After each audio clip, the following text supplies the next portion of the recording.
Hello friends. तो आज हम सीखेंगे एक्सेल में इफ़ का फार्मूला किस तरह यूज़ किया जाता है। बहुत ही सिंपल एग्जांपल से मैं समझाने की कोशिश करूँगा।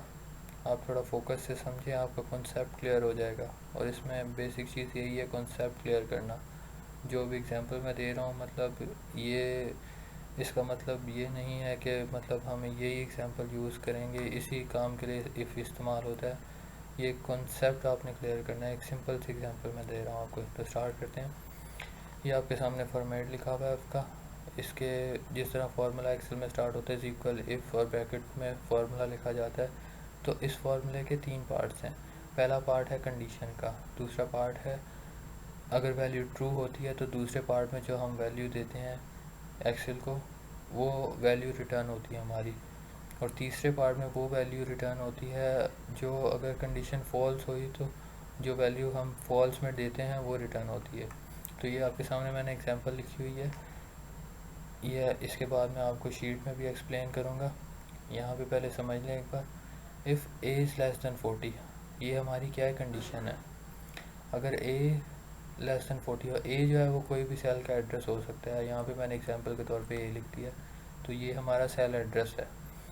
ए इज़ लेस दैन 40, अगर ए जो है हमारा वो 40 से कम है तो हमारा क्या रिटर्न होना चाहिए। अगर तो ये कंडीशन ट्रू होती है तो हमारी वैल्यू रिटर्न होनी चाहिए फॉल्स। और अगर ये कंडीशन हमारी ट्रू नहीं है, फॉल्स हो रही है, तो फिर हमारी क्या वैल्यू रिटर्न होनी चाहिए, पास। ये मैंने जो है वो वैल्यूज़ दी हैं इनको। ये लिखा भी हुआ है, आप यहाँ से पढ़ सकते हैं। अच्छा, अब इससे पहले कि मैं शीट की तरफ जाऊँ, आपको मैं कंडीशंस की कुछ एग्जांपल्स जो यूज़ होती हैं इज इक्वल वगैरह, ये मैं आपको दिखा देता हूँ एक बार। अच्छा जी, ये हमारी कंडीशंस हैं। इसमें ए और बी जो मैंने यूज़ किया हुआ ये सेल्स को रिप्रेजेंट कर रहे हैं। ये ताकि आपको आसानी से समझ आ जाए, मैंने इसलिए ए और बी यूज़ किया है, क्योंकि मतलब हमारे मैथमेटिक्स में भी ए और बी ऐसी टर्म्स यूज़ की जाती हैं ताकि आसानी से समझ आ सके। बेसिकली ये सेल एड्रेसेस हैं। अच्छा, तो A is equal to B, ये इस तरह हम लिखते हैं इज़ इक्वल की अगर हमने कंडीशन लिखनी है। अगर हमने नॉट इक्वल कोई चीज़ नॉट इक्वल शो करनी है, अगर इस तरह की कंडीशन है हमारी, तो नॉट इक्वल इस तरह लिखा जाता है, लेस देन और ग्रेटर देन का साइन मिला के। अगर तो ये साइन किसके लिए यूज़ होता है, ग्रेटर देन के लिए। A is greater than B, ये क्या है, A is less than B. A is less than is equal to B. हमारे पास काफ़ी कंडीशंस ऐसी होती हैं जिसमें हमने मतलब लेस देन भी शो करना होता है और इक्वल भी एक साथ शो करने होते हैं। ये आगे चल के आपको थोड़ा एक्सप्लेन कर दूंगा मैं। इसी तरह A is greater than equal to B. तो ये आपको कंडीशंस पता होनी चाहिए कि मतलब किस तरह यूज़ करते हैं। एक्सेल में किसी भी फार्मूले में ये इस्तेमाल हो सकती हैं, ज़रूरी नहीं है कि इफ़ के फार्मूला में हो। तो हम अपनी शीट की तरफ अब चलते हैं। एग्जांपल अपनी मैं इम्प्लीमेंट करके दिखाता हूँ आपको। तो ये एक बेसिक से सिंपल सी एग्जांपल ली हुई है मैंने, जिसमें स्टूडेंट्स के नाम लिखे हुए हैं, स्टूडेंट्स ने कितने मार्क्स लिए हैं वो लिखे हुए हैं। तो मेरा बेसिकली सिनेरियो ये है कि मैंने यहाँ पे चेक करना है, अगर तो स्टूडेंट्स के मार्क 40 से कम है तो वो फेल हैं, अगर तो 40 से ऊपर है, 40 हैं या 40 से ऊपर हैं, तो स्टूडेंट पास है। तो यहाँ पे मैं इफ़ की फार्मूला लगाऊंगा अपना, is equal if bracket open, ये टैब मारे तो वो आपको दिखा देगा, फार्मूला ओपन करके दे देगा। अच्छा, तो अब मेरे पास तीन पार्ट्स हैं। जिस तरह मैंने आपको बताया था, पहले पार्ट में कंडीशन आती है। तो कंडीशन मेरी क्या है, मैं पहले तो सेल एड्रेस लूँगा। ये सेल एड्रेस अगर तो लेस दैन 40 है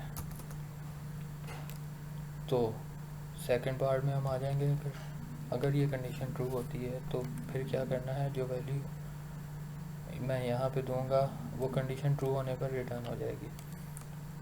अच्छा, तो अब अगर तो ये सेल एड्रेस, इसमें जो नंबर है वो 40 से कम है तो स्टूडेंट क्या है, फेल है। इन्वर्टेड कॉमास के अंदर मैं लिखूँगा। अगर ये कंडीशन ट्रू नहीं होती तो फिर क्या करना है, कॉमा लगा के फॉल्स वाला पार्ट जो है उसमें अब मैं जो वैल्यू लिखूँगा वो रिटर्न होगी। तो ये मैंने अपनी फॉल्स की कंडीशन भी लिख दिया। ब्रैकेट बंद करूँगा, फार्मूला एंटर मारूँगा। अब ये वैल्यू जो है ये 40 से बड़ी है, तो यहाँ पे क्या है, पास है। अब इसको नीचे भी इम्प्लीमेंट करता हूँ। ये वैल्यू 40 है, इसमें भी पास है।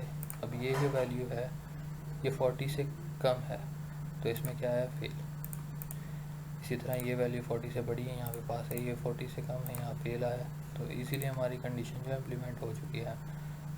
एक दो एग्जांपल्स आपको मैं मतलब बेसिक सिंपल सी एग्जांपल्स दिखा देता हूँ। अगर तो आपको समझ नहीं आ रही हैं एग्जांपल्स तो आप कमेंट कर सकते हैं, मैं आपको इसके लिए अलग से वीडियो बना के दिखा दूँगा। तो ये एग्जांपल्स एक बार देख लें।